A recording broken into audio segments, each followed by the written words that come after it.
Hello guys, c'est Laylo ici et en fait je voulais faire une épisode numéro 3 ce soir, mais épisode numéro 3 plus explicatif parce que j'ai remarqué que le gameplay de Yakuza 0, ça fait un bon méchant bout que je ne l'ai pas vu.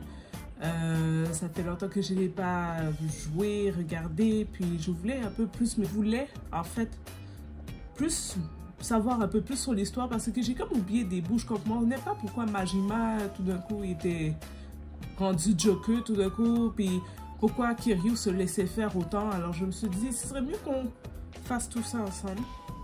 On va regarder une vidéo sur YouTube qui explique dans le fond pourquoi il se passe, qu'est-ce qui se passe en ce moment dans Yakuza 1. Alors à la place de juste vous dire oh allez regarder ça, allez regarder ça, on va regarder, on va réagir ensemble, puis c'est ça, on va juste faire un refresh de savoir qu'est-ce qui s'est passé à Yakuza 0, dans Yakuza 0 je veux dire, pour arriver à qu'est-ce qui se passe maintenant dans Yakuza 1. Et question editing, montage je veux dire, je commence à un peu plus m'habituer, alors donnez-moi un peu de grâce, j'apprends, everyday, de jour en jour. Alors on va passer à la vidéo, je vais mettre quand même le lien dans ma vidéo pour que vous puissiez regarder. Alors shout out à Kiko, résumé de qu'est-ce qui s'est passé dans Yakuza 0. Alors on va regarder ça ensemble, alright? Alors je vais préparer ça. Alors voici le résumé de Yakuza 0 et encore une fois je vais mettre le lien en bas de mes descriptions de la vidéo pour que vous puissiez le revoir si jamais vous avez besoin de revoir le résumé. So on check ça ensemble. Eh bien salut à tous, aujourd'hui je suis ravi de vous retrouver pour un récap de Yakuza 0, un jeu appartenant à la célèbre franchise éponyme que l'on ne présente plus. C'est une de mes franchises préférées et j'ai toujours trouvé ça trop dommageable que le jeu soit uniquement sous-titré en anglais. Mais aujourd'hui je viens réparer ça en vous livrant l'histoire complète de Yakuza 0. Avant de continuer, ma bad pour ça.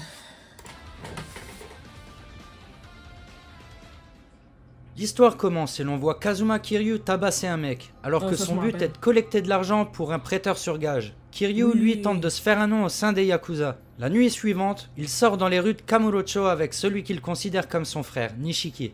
Mais alors qu'ils sont posés devant la télé, le journal télévisé fait état d'un meurtre, et la victime n'est autre que le mec s'est en fait tabassé par Kiryu la veille. Kiryu a beau avoir mis le mec dans un sale état, il l'a pas blessé au point de l'avoir tué. Mais forcément, regards et autres suspicions vont se tourner vers lui et il reçoit un appel du quartier général de sa famille, le clan d'Ojima. Au QG, ses lieutenants Kuze, Awano et Shibusawa lui demandent des explications. Il conclut la discussion en lui demandant de se rendre à la police pour les garder à distance de la famille et éviter qu'ils fourrent leur nez dans les affaires du clan. Kiryu apprendra d'eux que le décès de l'homme n'est pas dû à des coups mais qu'il a été abattu d'une balle et qu'il a donc été piégé. Les lieutenants lui apprendront également que quelqu'un cherche à mettre le clan dans la merde et que la réelle raison du meurtre est un territoire vide n'appartenant à personne que plusieurs clans veulent s'accaparer au vu de son emplacement stratégique. Bien évidemment, c'est aussi le lieu du crime et l'endroit a été plutôt bien choisi. En effet, l'acquisition de ce qu'ils appellent l'Empty Lot est sérieusement compromis vu que tous les regards sont tournés vers cet endroit. Mais la raison pour laquelle les trois lieutenants veulent absolument mettre la main sur l'Empty Lot est que Kazama, le capitaine de la famille d'Ojima, le mentor et père de substitution de Kiryu, est en prison. Et le boss de la famille d'Ojima a promis à celui qui obtiendra l'Empty... Pause. Je pense que c'est lui qui s'est fait tuer au début de Yakuza 0 quand on voyait Kiryu prendre le blâme pour Nishiki là. Si je me trompe pas, c'est lui qu'ils ont tué. De devenir le prochain capitaine. Kiryu suspecte Kuze d'être derrière le meurtre. Il sent que quelque chose ne tourne pas rond avec lui et qu'il veut lui mettre à l'envers afin de tenir à distance son père de cœur, voire de faire en sorte d'expulser Kazama de la famille. Après une brève enquête, Kiryu se rend compte qu'effectivement Kuze est bel et bien derrière tout ça. À ce stade, le seul moyen d'éviter toute sanction envers Kazama est que Kiryu renonce à sa vie de Yakuza et redevienne civil. Alors qu'il prendra la décision de demander son renvoi de la famille, Kuze lui barre la route et s'ensuit un combat. Un combat interrompu par les deux autres lieutenants et le patriarche d'Ojima. Kuze se fait méchamment réprimander pour avoir été battu par une petite frappe et forcé à un Yubitsume en bonne et due forme. Kiryu obtient gain de cause, mais il est informé que malgré son renvoi, s'il est arrêté et désigné coupable du meurtre, son père de cœur Kazama sera tout de même sanctionné. Kiryu pensait libérer son capitaine de toute sanction en redevenant un civil. Au final, il s'est bien fait avoir. Mais alors qu'il marche dans les rues du quartier rouge, un homme mystérieux l'alpague en lui signifiant qu'il veut l'aider. L'homme l'emmène dans un appart luxueux et se présente. Il s'appelle Tetsuo Tachibana et lui aussi souhaite acquérir l'Empty Lot. Connaissant la situation merdique dans laquelle Kiryu se trouve, Il lui propose de rejoindre ses rangs mais Kiryu refuse. Et Kiryu commence à enquêter pour en savoir plus sur Tachibana et sa mystérieuse société, la Tachibana Real Estate Company. Après investigation, il apprend que Tachibana achète des biens immobiliers dans tout Kamurocho, alors que son réel but est de protéger les habitants de ses logements des yakuza et des usuriers. Alors Kiryu retourne voir Tachibana, qui lui dit qu'il travaille conjointement avec Kazama, qui craint que Dojima devienne trop puissant et que son expansion devienne impossible à arrêter. Kazama souhaite empêcher sa famille de mettre la main sur l'Empty Lot. Mais pour ça, ne pouvant s'opposer à Dojima frontalement, il avait besoin de quelqu'un pour mettre son plan à exécution et pouvoir le faire sous couverture. Comprenant clairement les intentions de Tachibana, Kiryu décide de se joindre à lui.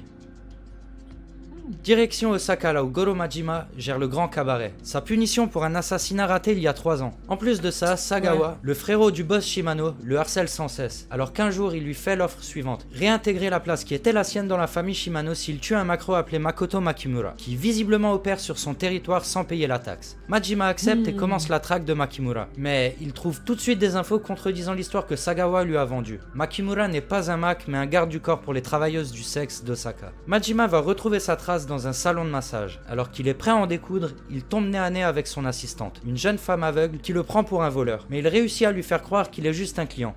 Majima décide de prendre un massage le temps d'attendre Makimura. Il finit par arriver, et en voyant les tatouages de Majima, il comprend vite qu'il est là pour le tuer. Il va convaincre son assistante de s'en aller, le combat peut commencer, mais finiront par être interrompus par des yakuza qui mettront en lumière le fait que l'homme n'est pas Makimura mais Lee, un gangster chinois, qui protégeait nul autre que son assistante aveugle, dont le nom est Makoto Makimura. Les yakuza la kidnapperont et tireront sur Lee, mais Majima les poursuit et réussit à sauver Makimura de leurs mains. Alors qu'il la regarde avec l'intention de la tuer, il refuse de le faire, se sentant incapable de lui ôter la vie.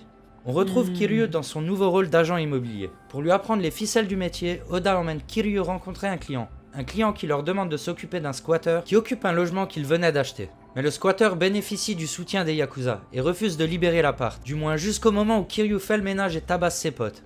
Après cette initiation, Oda et Kiryu décident de se voir au Serena. Mais lorsqu'Oda arrive au bar, il arrive dans un sale état étant donné qu'il s'est fait défoncer par Awano et ses petites frappes. Le squatter est en fait à la solde d'Awano et le move d'Oda et Kiryu lui a coûté un deal financier. Et en guise de représailles, Awano et ses gars veulent infliger une correction à Kiryu à l'abri des regards. Mais Kiryu va s'occuper d'eux. Bien qu'Awano dit à Kiryu que s'il continue à interférer dans les plans de la famille Dojima, il se fera descendre. Avant de partir, Awano offre à Kiryu une chance d'être épargné s'il se retourne contre Tachibana, ce que Kiryu refuse de faire. Le jour suivant, il est attaqué par les petits soldats d'Awano, qui vont se lancer dans une traque couvrant tout le périmètre de Kamurocho.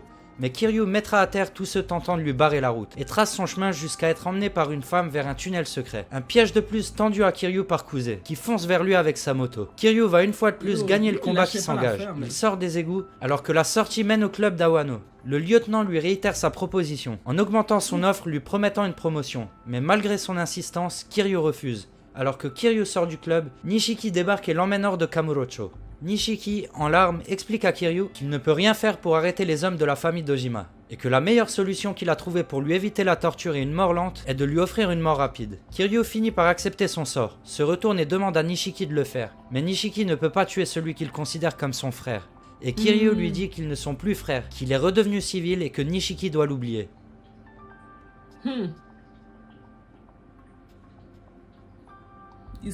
Du côté de Sotenbori, Majima cache Makimura dans une sorte d'entrepôt et part traquer Lee. Celui-ci est surpris que Majima aide Makimura. Il lui explique qu'il est en train d'élaborer un plan pour s'échapper. Et à l'entrepôt, il lui explique le plan. Tuer une fille qui ressemble à Makimura, bien qu'il compte la défigurer et la placer au salon de massage pour laisser croire aux Yakuza que Makimura est morte, mais Majima s'oppose au plan sordide de Lee. Et Lee finit par expliquer à Majima pourquoi Makimura a perdu la vue. Des années auparavant, Makimura est venue à Osaka de Chine. Après son arrivée, elle s'est faite avoir par un homme avec une chauve-souris tatouée sur le bras et a été vendue comme esclave sexuelle pour les triades, la branche pour laquelle Lee travaillait. Lee a choisi de libérer toutes les femmes mais Makimura est devenue aveugle dû au traumatisme de cette période de sa vie. Alors Lee a décidé de l'aider depuis ce moment et de la protéger coûte que coûte. Il est prêt à tout pour sauver la vie de Makimura. Face à leur divergence, il décide de régler ça à l'ancienne. Et à la fin, c'est Majima qui l'emporte. Il prendra les vêtements de Makimura, ceux qui devaient servir à habiller la cible de Lee, et les balancera à la poubelle. Mais un homme mystérieux le suivra et récupère les vêtements. Le matin suivant, Lee et Majima voient avec stupeur une news à la télé, montrant que quelqu'un a utilisé le plan de Lee et l'a mené à bout. Le téléphone sonne. Un anonyme se disant être l'instigateur du meurtre demande à Majima de le rencontrer au cabaret. Au cabaret, il réalise que l'homme en question est Homare Nishitani, le patriarche du clan Kijin qui a donné l'ordre à ses hommes de capturer Makoto Makimura, la nuit où Majima a été envoyé pour la tuer. Majima refuse de lui remettre Makimura. Nishitani l'attaque mais Majima parvient à le tenir en respect jusqu'à l'arrivée des flics, et Nishitani se fera arrêter. Après l'intervention de la police, Sagawa débarque au grand cabaret et explique à Majima qu'il est satisfait du job mené par lui-même, bien qu'il suspecte quelque chose de louche concernant Majima dans cette affaire. Goro comprend que la supercherie du corps double ne marchera qu'un temps. Il rapporte à Lee et Makimura ce qu'il s'est passé au cabaret et Lee insiste pour qu'ils quittent la ville sans attendre. Ils prennent la direction du van de Lee, mais alors que Lee tente de le démarrer, le van explose et Majima ainsi que Makimura sont sévèrement blessés par l'explosion. Un plan orchestré par Sagawa qui débarque armé, et alors qu'il s'apprête à les tuer tous les deux, il se fait tirer dessus par quelqu'un. La personne met KO Majima et embarque Makimura avec lui. À Kamurocho, c'est des dizaines et des dizaines de sbires de la famille d'Ojima qui continuent de pourchasser Kiryu, qui essaye de se faire petit depuis que les hommes de Kuze ont mis le feu à son appart. Bon, ils vont finir par le trouver, et malgré une grande résistance face à Kuze devant les deux autres lieutenants, ils vont réussir à prendre le dessus sur lui, et alors que Kuze semble enfin tenir son moment de gloire, Tachibana le renverse et sauve Kiki d'une mort certaine. Il l'emmène dans un parking souterrain où Oda doit les récupérer, mais lorsqu'il arrive, Tachibana s'évanouit. Il l'emmène dans une clinique planquée. Oda explique à Kiryu que l'état de Tachibana est dû au sang qu'il a perdu lorsqu'il a perdu son bras, en le défendant face au clan Omi d'Osaka à l'époque où ils tenaient ensemble un gang. Kiryu et Oda sont appelés pour un rendez-vous à Little Asia par le leader des triades locales, Shen. Le vieil homme les informe sur le fait que Kiryu ne trouvera pas refuge dans la petite Asie étant donné que le cachet pourrait éveiller la colère de la famille d'Ojima à leur égard. Sans endroit où aller, Kiryu se dirige vers West Park et se mêle à la population de sans-abri du parc. Le jour suivant, Oda le récupère et l'amène à Tachibana. Kiryu est surpris de voir qu'Oda l'emmène au QG du clan Tojo, là où Tachibana s'est arrangé pour obtenir rendez-vous avec le deuxième président du clan Tojo, Takashi Nihara, à qui Tachibana demande le pardon pour Kiryu en échange d'1 milliard de yens, ajoutant que si Kiryu était pardonné, ils tenteront de stopper l'ascension folle de Dojima, une ascension pouvant l'emmener aux portes de la présidence du clan Tojo. Le président, voyant le deal comme gagnant-gagnant, accepte l'offre. Et de retour à Little Asia, Tachibana dit à Kiryu qu'il connaît enfin le nom du proprio de l'Empty Lot. Et c'est une fille connue sous le nom de Makoto Makimura. À Sotenbori, Sagawa a passé une nuit à torturer Majima pour le punir de sa trahison. Après avoir réalisé qu'il n'a aucune piste concernant l'homme qui a capturé Makimura, il le libère et lui ordonne de retrouver la fille. Et comme Nishitani est la seule personne ayant montré de l'intérêt pour elle, Majima pense que l'homme en question bossait pour lui. Grâce à un flic pourri, Majima parvient à se faire enfermer dans la prison où est détenu Nishitani. Ce dernier lui explique qu'il a été payé par le lieutenant Shibusawa de la famille d'Ojima pour capturer la fille. Alors que l'homme recherché se nomme Masaru Sera, patriarche de la famille Nikyo, une branche secrète du clan Tojo, qui ont mené des opérations contre l'Alliance Omi durant la dernière guerre entre eux. Après avoir trouvé la porte de leur cellule ouverte, Majima et Nishitani veulent récupérer Makimura. Cependant, un des gardes pointe son flingue vers eux et tire plusieurs fois sur Nishitani. Apeuré, le garde explique que Shibusawa lui a ordonné de les tuer vu qu'il a foiré la capture de Makimura. Nishitani, au bord de la mort, protégera Majima lui demandant de tracer son chemin en respectant sa propre volonté. Durant sa fuite, Majima tombe sur Sagawa et alors qu'il souhaite fuir Sotenbori, il force Majima à pourchasser Sera avec lui. Majima trouve Sera et voyant la détermination de Majima, Sera lui jette un flingue et lui révèle que Makimura est la proprio de l'Empty Lot. Il explique à Majima pourquoi la famille d'Ojima souhaite mettre la main sur elle. Il lui dit également qu'il envoie Makimura à Tokyo sous la protection des employés de Tachibana Real Estate. Mais Sagawa débarque et tire sur Sera, le blessant de manière critique. Sur la carte de visite de Sera, qui se trouve dans sa poche, ils apprennent que l'employé ayant transporté Makimura à Tokyo se nomme Kazuma Kiryu. Pendant ce temps, Kiryu et Oda escortent Makimura à Tokyo, mais sont pris dans une embuscade de Shibusawa en pleine autoroute. Et après les avoir semés, ils se cachent près d'un site de construction. Alors qu'Oda fait un tour pour surveiller les alentours, Makimura dit à Kiryu qu'elle reconnaît la voix d'Oda. Elle lui dit même qu'il est l'homme qui l'a kidnappé et vendu aux triades il y a des années. Oda entend la conversation et pointe une arme vers eux. Il prend Makimura en otage et révèle que la vente de Makimura est arrivée avant sa rencontre avec Tachibana. Et que malheureusement il réalisera bien plus tard que Makimura et Tachibana étaient frères et sœurs perdus. Et quand il a réalisé ça, il s'est dit naturellement qu'il ne pouvait laisser les deux se rencontrer à cause des actes impardonnables qu'il avait commis. Alors il a passé un accord avec Shibusawa consistant à récupérer et lui livrer Makimura. Et en échange, il demande à Shibusawa d'épargner la vie de Tachibana. Avant qu'Oda ne parvienne à tirer sur Kiryu, Makimura le plante dans la jambe avec une lame cachée. et Kiryu le charge direct et lui retire son flingue. Mais les hommes de Shibusawa débarquent. Kiryu se ferait un chemin en les éliminant un à un, alors Koda se fera tuer pour son échec. Dans un hôtel où ils se sont réfugiés, Makimura raconte son passé à Kiryu. Qu'elle et son frère sont nés en Chine mais qu'ils sont moitié japonais. Que l'Empty Lot est un héritage qu'elle a perçu de son grand-père mort récemment. De retour à Kamurocho,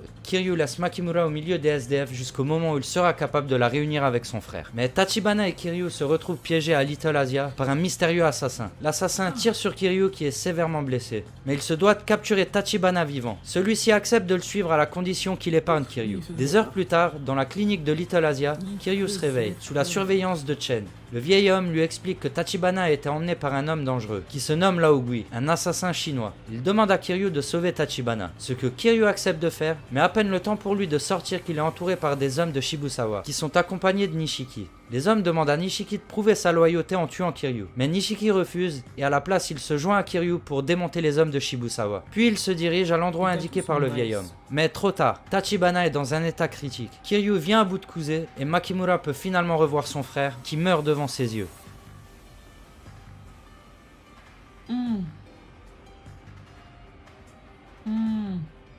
Majima et Sagawa voyagent jusqu'à Tokyo et rencontrent le boss, Shimano, qui révèle son plan. Il savait pertinemment depuis le début que Majima ne pouvait tuer Makimura et qu'il allait à la place la protéger et gagner sa confiance. Maintenant, il a besoin de Majima pour qu'elle lui cède l'Empty Lot. Et grâce à ça, il pourrait devenir le 3e président du clan Tojo. En échange, Shimano lui promet de lui redonner sa place au sein de la famille. Majima tombera nez à nez avec Nishiki au Serena. Il le questionne sur l'endroit où se trouve Makimura. Mais Nishiki, croyant que Majima est un homme de Shibusawa, se montre réfractaire et ce n'est qu'après que Majima lui ait donné une bonne leçon que la situation se clarifie. Majima lui explique qu'il essaye d'aider Makimura et qu'il l'a sauvé à Sotenbori. Alors Nishiki lui explique qu'après avoir vu son frère mourir, Makimura leur a demandé d'enterrer son frère au Empty Lot. Mais pendant un moment d'absence de lui et Kiryu, elle est partie. Sans piste, Majima file vers l'Empty Lot à la recherche d'indices. C'est alors qu'il voit Makimura sur le toit d'un immeuble. Mais Majima sent que quelque chose a changé en elle. En fait, elle commence tout simplement à regagner la vue. Elle lui fait part de son choc d'avoir vu son frère mourir devant elle et que ça a déclenché quelque chose en elle, lui permettant de voir les contours. Elle lui fait part de son envie de venger son frère Eli en pourchassant les lieutenants de la famille d'Ojima qu'elle tient pour responsable. Mais Majima lui dit que ça ne lui ressemble pas et que c'est de toute façon trop dangereux et préfère aller lui acheter des takoyaki. Makimura se fait à nouveau la malle mais laisse un message pour Majima, lui disant qu'elle est déterminée à se venger. Les hommes de Shibusawa apprennent à Majima que Makimura s'est rendu et que leur lieutenant l'emmène à la rencontre du patriarche d'Ojima. À l'appartement du boss, le lieutenant présente Makimura à son chef. Et celui-ci nomme directement Shibusawa capitaine. Makimura accepte d'offrir l'Empty Lot au patriarche à la condition qu'il exécute ses 3 lieutenants. Mais Dojima lui explique qu'il n'a pas réellement besoin de l'Empty Lot. Finalement parce que le projet de redéveloppement de Kamurocho peut se faire sans l'obtenir, du moment que le proprio ne s'y oppose pas. Majima débarque mais Lao Gui tire sur Makimura et les membres du clan s'enfuient en hélico. Sera débarque à son tour avec ses hommes et emmène Makimura dans une clinique pour l'opérer alors que Majima impuissant fond en larmes. Ouais, il aimait.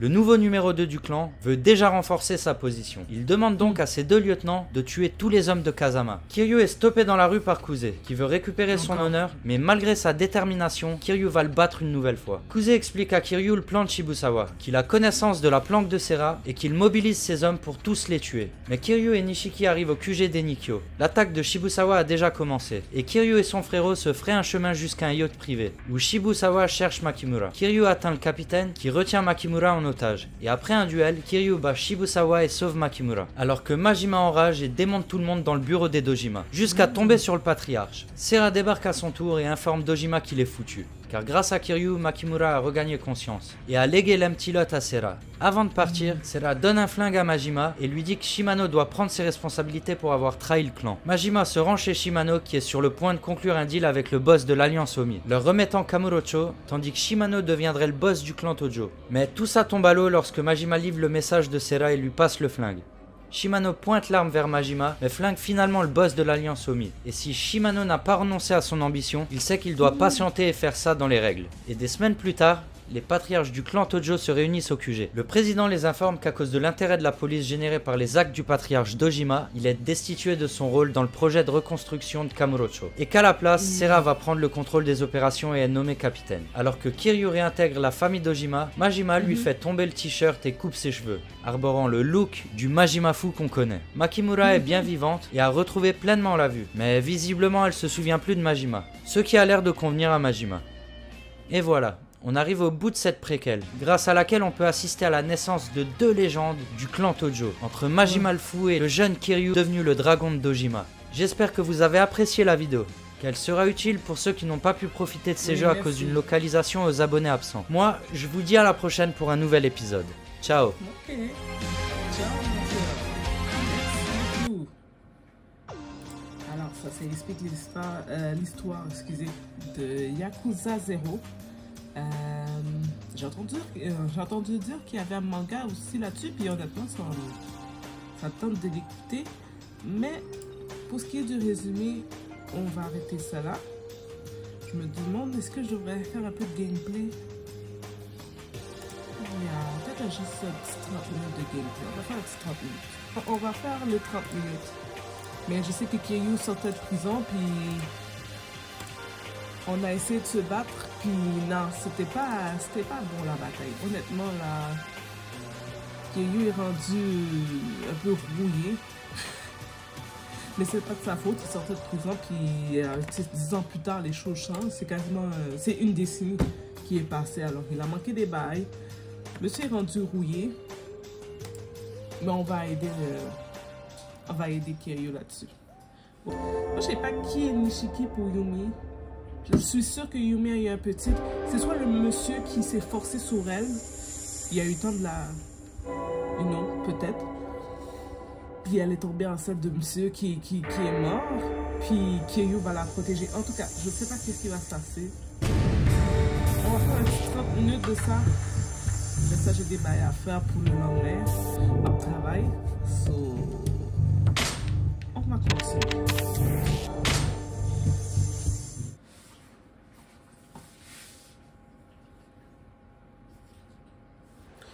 Ok. Je vais aller où là? Listen. Do I look like I want to talk? I just want to ask you something. I just want to sit to go away. Ok. Oui, de quoi on parlait déjà? スターダストなら天下一通りのホストクラブのことですよ。桐生さんが10年前に通ってたセレナのちょうど反対側くらいに店はありますよ。行けばすぐにわかります。今後も田村さんほどじゃないですがネタは提供しますんで、いつでも来てください。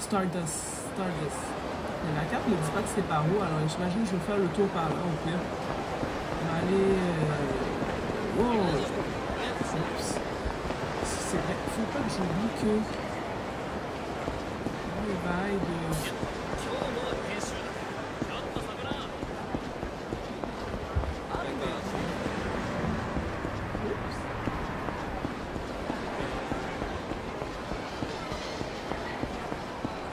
Ok, yo, ils sont trop sous. Ah ben, mais vous êtes... C'est quoi aussi?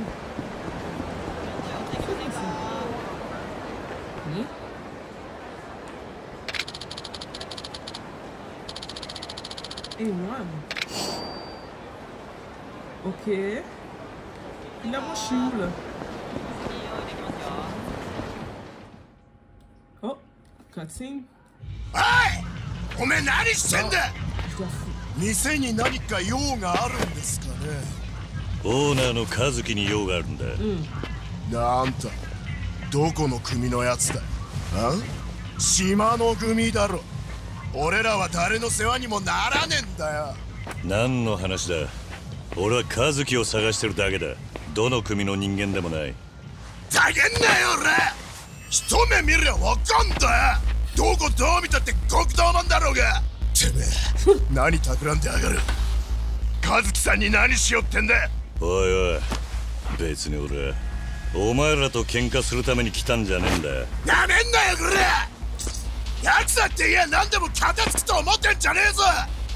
この町でもな、ヤクザの言いなりにならないで自分の力だけで一生懸命生きてる奴らもいるんだよ。少なくとも和樹さんはそうやってのし上がったんだ。てめえらヤクザに和樹さんの邪魔をさせねえ。だから俺はヤクザじゃねえって。人の話聞かねえやつだな。うるせえ。俺はこの店命がけで守るんだ。Yo, il est fucking sérieux là.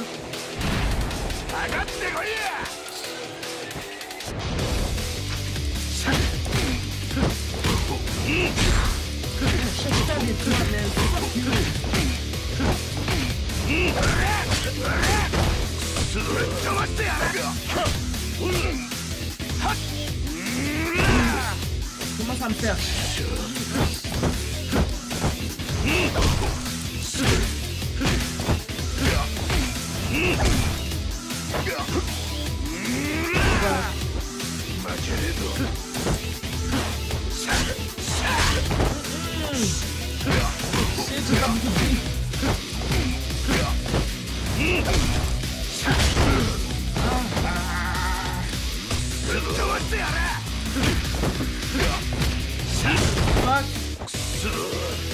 Est-ce qu'il fallait que je mange quelque chose avant ça?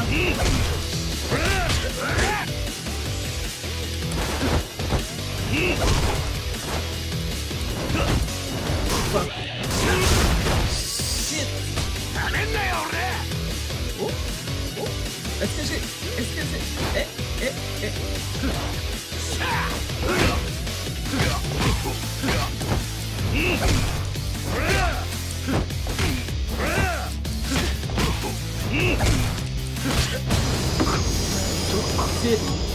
Fallait que je mange quelque chose avant.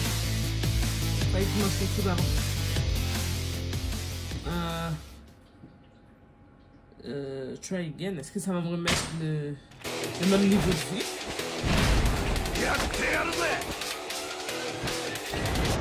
Oh, ok, full life.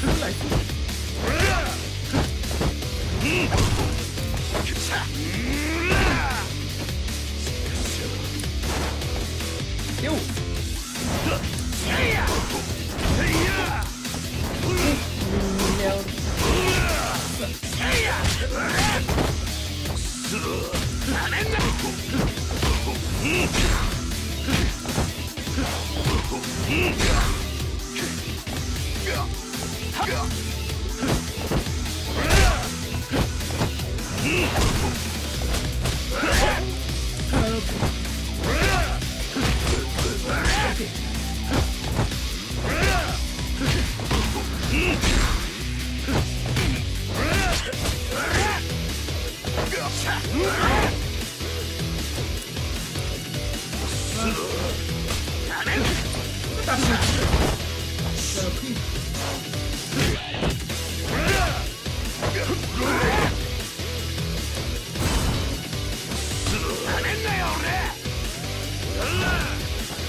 ゆうや、何やってんだお前。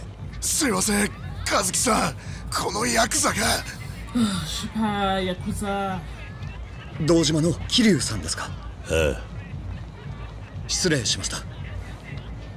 風間さんから伺ってます。どうぞ中へ。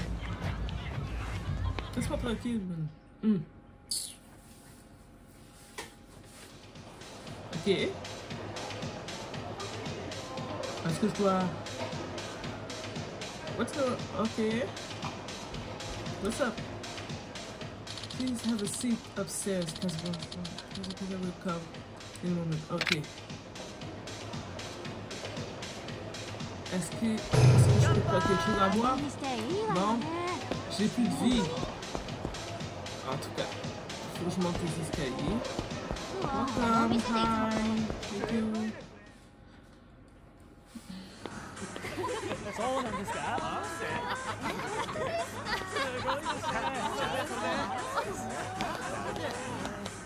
すいませんでした。俺てっきり。いや、俺のミスだ。本当になんてお詫びすればよいか。気にしないでくれ。それよりお前、風間のおやっさんとはどんな関係なんだ。ええ、ゆうや外してくれるか。はい。風間さんにはこの店開いた時から世話になってます。みかじめも取らず商売のいろはもわからない俺にいろいろ教えてくれたんです。今この店があるのもあの人のおかげです。そんな風間さんが先日店にいらっしゃったんです、大事な人を迎えたいからこの店を使わせてほしいって。なんか組の方には秘密ということで。そうだったのか。それでおやっさんは？先ほど連絡したんですが、例の会長の件で身動きが取れないと。会長の件、何があったのか。ええ、東上会3代目世良会長が殺されたんです。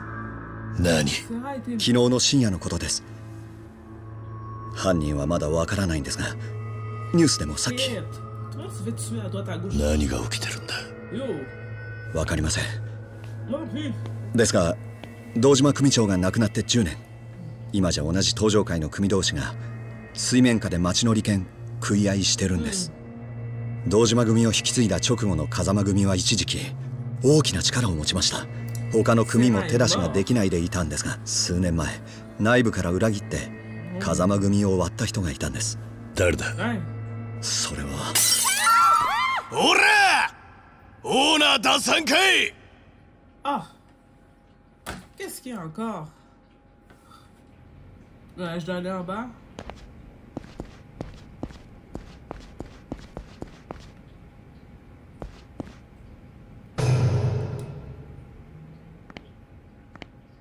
Shimano組の連中です。みかじめ目的の嫌がらせです。ここは俺たちに任せてください。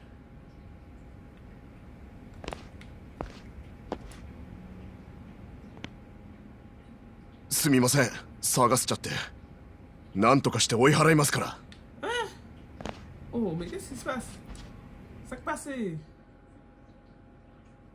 すみません、桐生さん。これはようやくオーナーさんのお出ましですかい。島野さんのところの方ですね。まあね、うちらちょっと飲ませてもらおうと思っただけやねんけど、そこの兄ちゃんが帰れなんか言うもんやから。てめえらみかじめせびりに来たんだろ。いいや、今日は飲みに来ただけやから。嘘だ。酒飲ませろって言うとるだけやろが。すみません、大事な客人が来てるんです。今日のところはこれで。参ったな、ほんまそんなつもりはなかったんやけどね。和樹さん、何やってんすか。俺はやっぱり納得できません。そんなクソみてえな連中に金払うなんて。言うや。クソやと。おいこらガキ、今わしらんことクソ言うたんか。言葉が足らなかったぜ。クソ以下だ。なめんなクソガキ。言うや。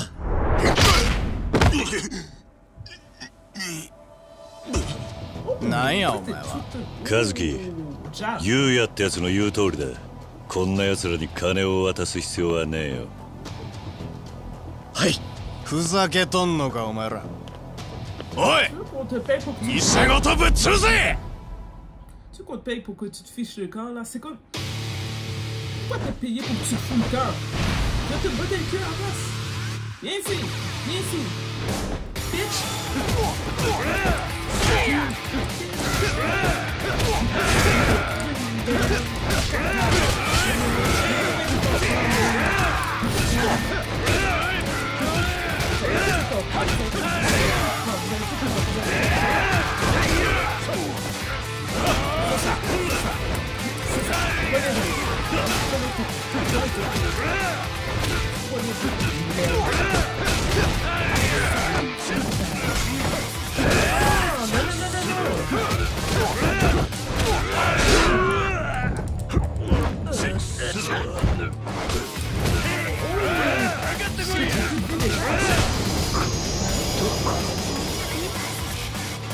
échec si j'ai pas de ça.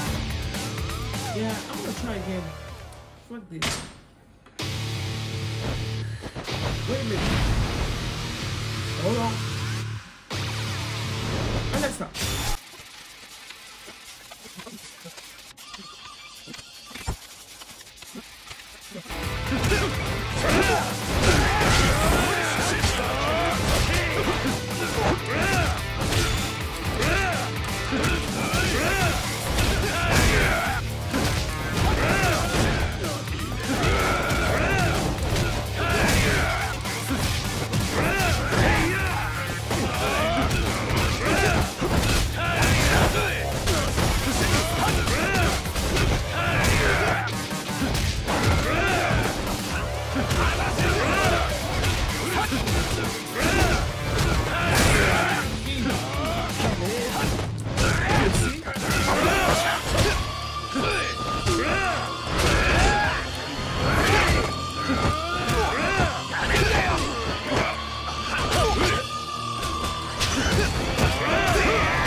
Mais c'est quoi ce problème?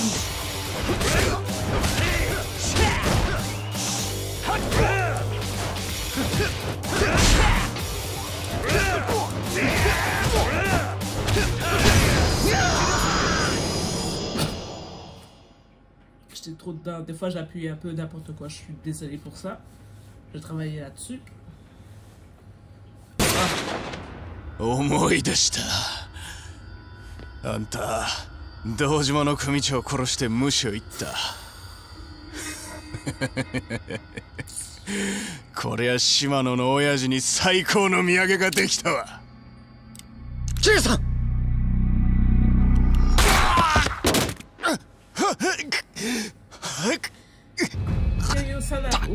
田中のおじじゃ。シンジ。何やってんだこんなところで。島の組の縄張りじゃねえだろ。次はねえぞ。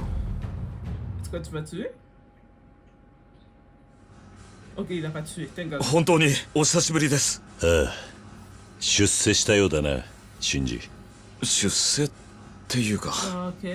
桐生さん、さっきの続きなんですが、風間組を裏切って内部を割った人、錦山さんなんです。錦だと？関西の5代目、近江連合の本部長寺田をバックに錦山さんはずっと独立の算段してたんです。近江連合。兄貴、俺は今錦山組の射程頭なんです。どういうことなんだ？兄貴、錦のおじきはもう昔のあの人じゃなくなっちまったんです。だから風間のおやっさんは心配して組の様子を見張るために俺を錦山組に送ったんです。シンジ、おやっさんは俺に話があると言っていた。すぐにでも会えないか？明日は本部で3代目の葬儀が。おやっさんもその場を離れることはできません。それに100億の件もあって。何の話だ？東上界の金庫から100億抜かれていたそうなんです。緊急幹部会でその話が出た直後に3代目が殺されました。おやっさん、明日は葬儀場にいるんだな。ええ。まさか行く気ですか？でもまた島の組の連中に見つかったら。和樹、言うだけ無駄なんだ、こういう時のこの人は。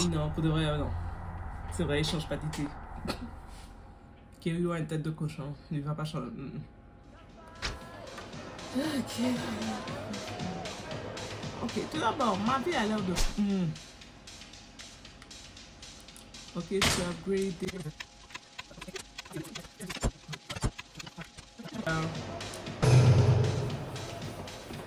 10年ぶりのシャバだったのに早速こんな騒ぎに巻き込まれるなんてさすが兄貴。バカ言え。俺は無所でもずっとおとなしくしてたんだ。喧嘩なんて本当に久々だ。本当ですか？兄貴から手出さなくても喧嘩売られたりしてたんじゃないですか？最初のうちはな。だが挑発に乗らずに無視しているうちに向こうが根負けしちまった。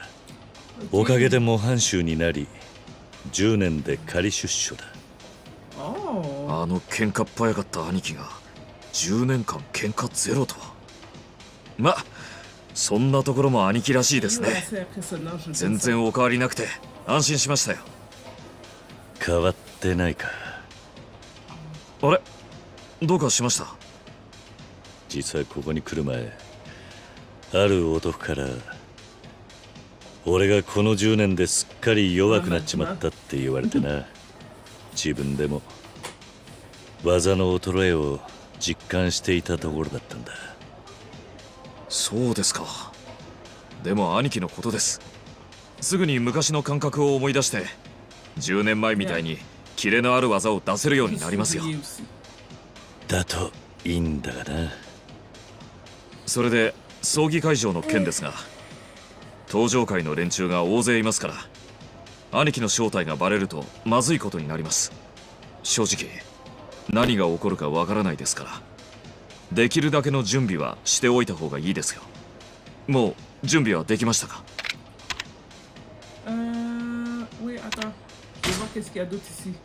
そうですか。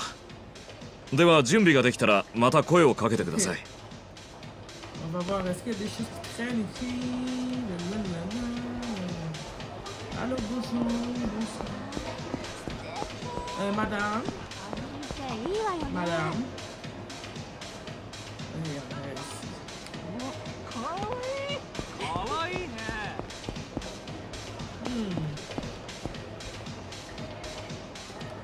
Et puis là au bar, vous avez rien pour moi ici? Non? Ok. Wow! Oh my god. Non, il n'y a rien à faire ici. もう準備はできましたか？わかりました。じゃあ少し明日のことを打ち合わせましょう。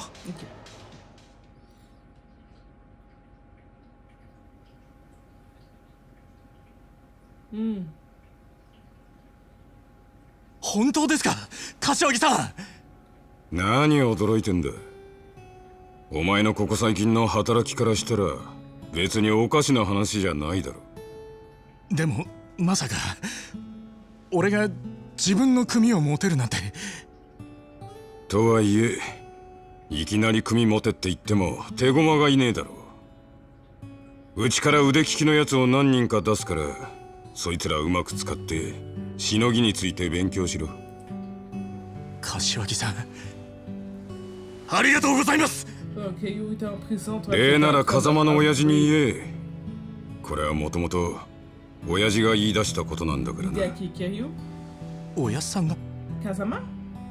親父もそれだけお前には期待してるってことだ。それに桐生のこともある。桐生はどうかしたんですか？あんなことになっちまったとはいえ、いつか桐生がシャバに出てくる日が来る。体裁上破門ということになっちゃいるが、絶縁じゃねえ。復帰の目もあるだろう。だが親殺しのあいつを風間組で引き取るわけにはいかん。だから、お前が桐生の受け皿になってやれ。俺が桐生の？そうだ。戻ってきたあいつの面倒を見れるのはお前しかいない。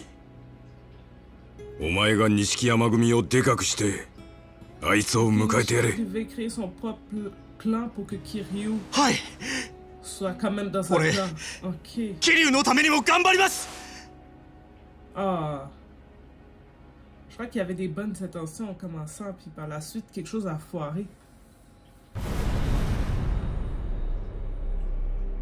Ok, chapitre 3. Je crois qu'on va arrêter ça ici. Non. Oh oh. Attention à son crâne. Ok, dernier cutscene, après ça on arrête. Oyaji! すんません。それで、そいつはほんまにあいつやったんか？へえ、間違いありまへん。そうか、桐生、帰ってきよったか。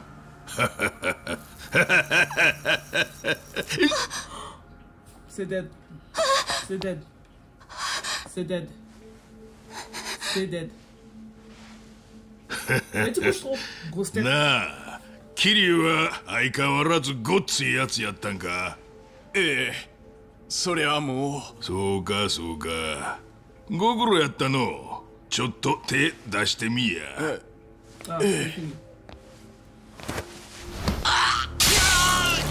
ご機嫌やさかいな。指2本で許したるわ。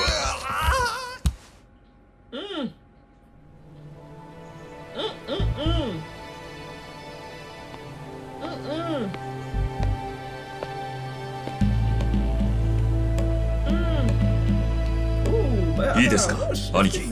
これが東上会本部の見取り図です。この本部施設の中に風間のおやっさんが。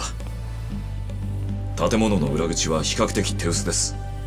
下手に塀を越えたりすればかえって怪しまれますから、正面から弔問客に紛れ込んでいきましょう。正門から入ったら突き当たりまでまっすぐ。そこを右に入った先が裏口です。俺はそこで兄貴を待ちます。Yakuza 0, je pense que oui.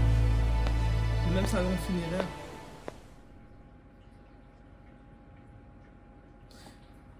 Ok. Oh, I need to meet with Shinji. Oh, Seigneur.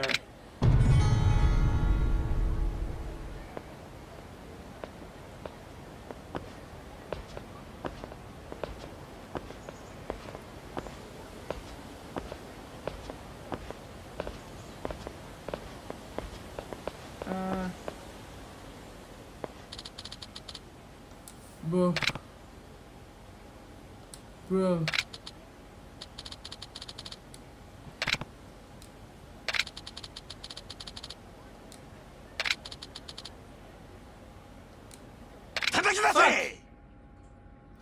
Tu sais quoi? Ok. On va arrêter là, ok? Parce que je suis pas prête pour ça.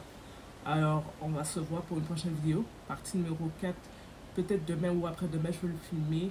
Là, je suis en train d'éditer toutes les vidéos que j'ai faites avant. Alors, ça va sortir comme... Je crois que je vais les sortir à chaque 3-4 jours. Je ne sais pas encore la recette là-dessus, là. Savoir combien de fois par jour, par semaine. Je ne vais pas trop vous en donner, mais tu sais, pas être trop long en même temps. Alors, je vous reviens là-dessus. Et puis ça, c'était la partie numéro 3, guys. Je vous souhaite une bonne soirée. Et à la prochaine.